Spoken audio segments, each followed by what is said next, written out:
We're joined by Carlos Ghosn, you're president and CEO of two car companies, Renault and Nissan. And you've just received the INSEAD 2008 Transcultural Leader Award. Congratulations on that. You really are something of a transcultural leader, though. You're Brazilian, Lebanese by descent, a Jesuit, we heard in the session, from a Jesuit background. What is it that would make a good transcultural leader, in your opinion? Obviously, the fact that you have been raised and born, and your childhood, you visited many countries, and you had this experience. Obviously, it's not by choice, it's just by coincidence, because you're born in a family, helps a lot.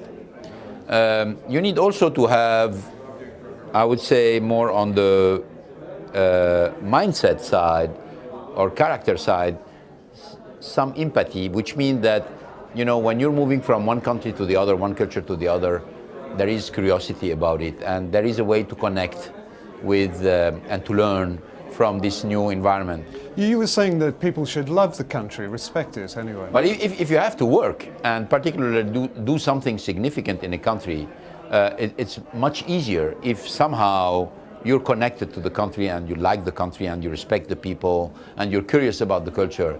It makes a big, big difference, because, you know, people in the country working around you can notice this.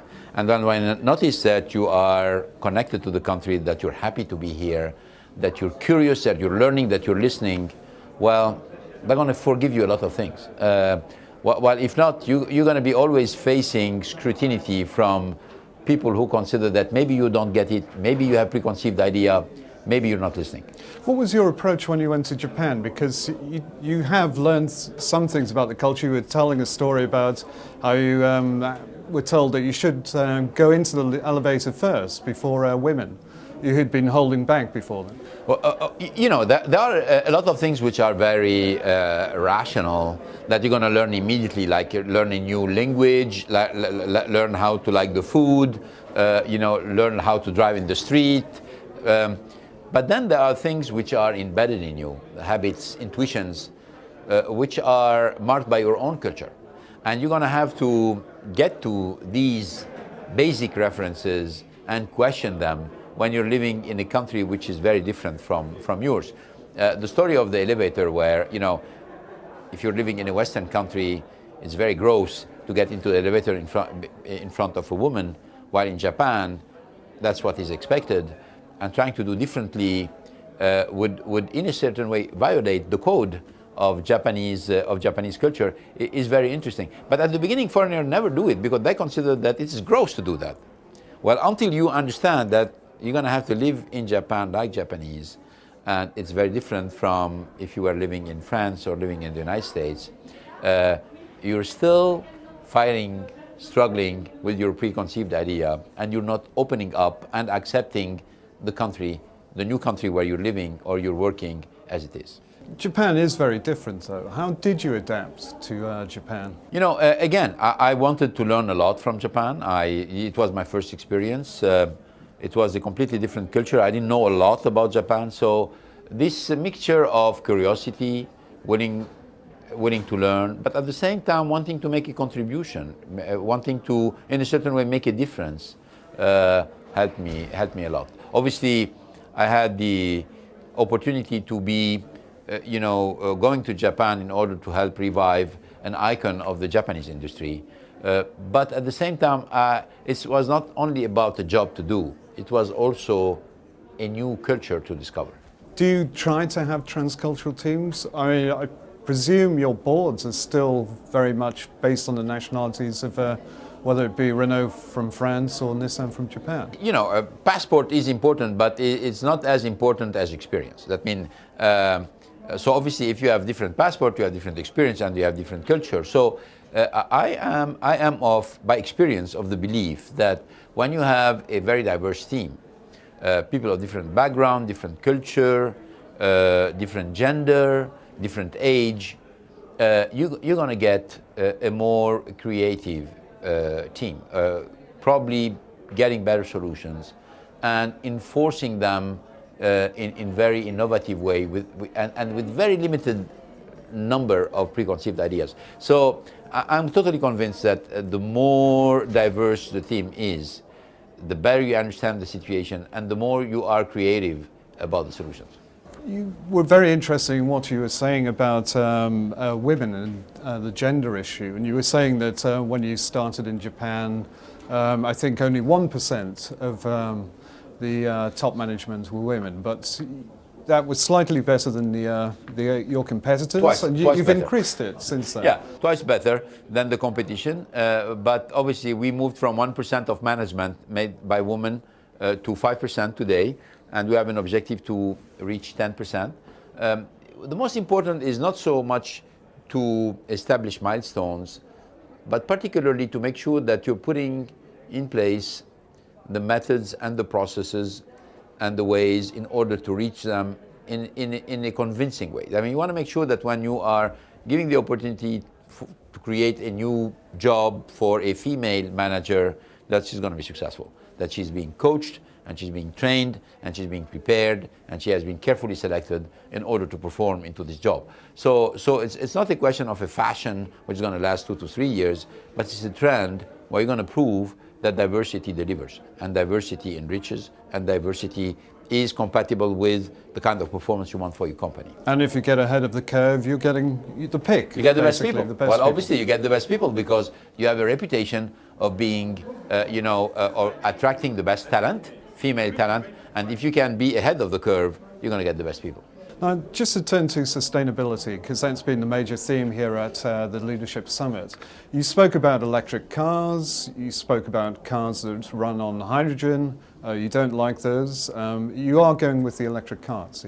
No, I mean, I like the cars running on hydrogen, but I think that they are at a longer term, that because it's not easy to produce hydrogen, and it's not easy to distribute hydrogen today. So it's going to take a while before you can establish a network for the distribution of hydrogen. In the meantime, we are in a certain way more ready for electric car because of the distribution part of it. So I would say that the zero emission technology, which makes the car completely neutral to the environment, will start with the electric car, and will eventually, we will be adding the fuel cell cars. So instead of having mainly gasoline engine and diesel engine or ethanol engine, you're going to have zero emission engine in the future, and I think the demand on this is going to be growing. In fact, today there is a potentially very significant demand on zero emission cars, but there is no offer. So our intention is to bring an offer. You were saying the potential market is something like 10 million cars? Yes, this is our estimation that 69 million cars were sold in the world in 2007. From the 69 million cars, potentially 10 million can be zero emission cars. What about biofuels? Because there's been criticism recently that if you start growing the crops that are needed for biofuels, you're basically going to have to take food crops away. In some conditions, it's true. Which means that ethanol cannot be a mainstream solution. It can be in addition to other solutions, particularly in countries where the cost of developing and transforming sugarcane, for example, in Brazil, in ethanol, is pretty competitive and doesn't put a pressure on food from the other side. Because you don't want to be in a situation where you have the choice between ethanol for cars or food for people. You don't want to be there. You want to be in a situation where ethanol for car is a good complement and not competitor to food for people. Renault's strategy at the moment seems to be to target the emerging markets, and you're looking at, say, China, India, with a very cheap car, the Logan. Do you have any concerns that, basically you're going to get more and more cars onto the road, you're getting them cheaper, there's the demand from it as people become wealthier, as they become middle class? The growth in the car market is happening in emerging markets. There is no more growth in developed markets. There is no growth in the United States today, there is very little growth in Europe, and there is no growth in Japan for the car industry. All the growth in developing markets, China, Russia, India, the Middle East, Brazil, That's where the growth is taking place.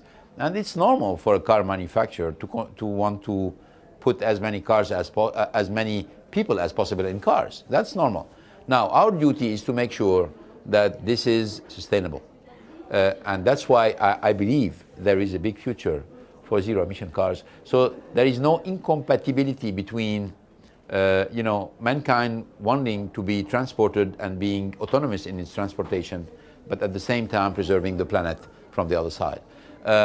So in my opinion, the long-term sustainability of the industry is going through the zero-emission cars. If they can get the emissions right down, there's no problem. Exactly, and the technology is there. Just finally, regarding the Renault commitment 2009, you had pretty ambitious sales targets. Are you going to be able to hit those? You never know until the last minute. You know, the objective of when you make a long-term plan is not to make sure from the beginning that you're going to hit them, because if you are sure from the beginning you're going to hit all your targets, that means your targets are conservative. That's the only way you can be sure. So you want to maintain a certain stretch inside the company and being innovative and creative and finding new products and new solutions in order to hit the targets. So it's risky, but that's the price to pay for development. Carlos Ghosn, thanks for joining us here on INSEAD Knowledge.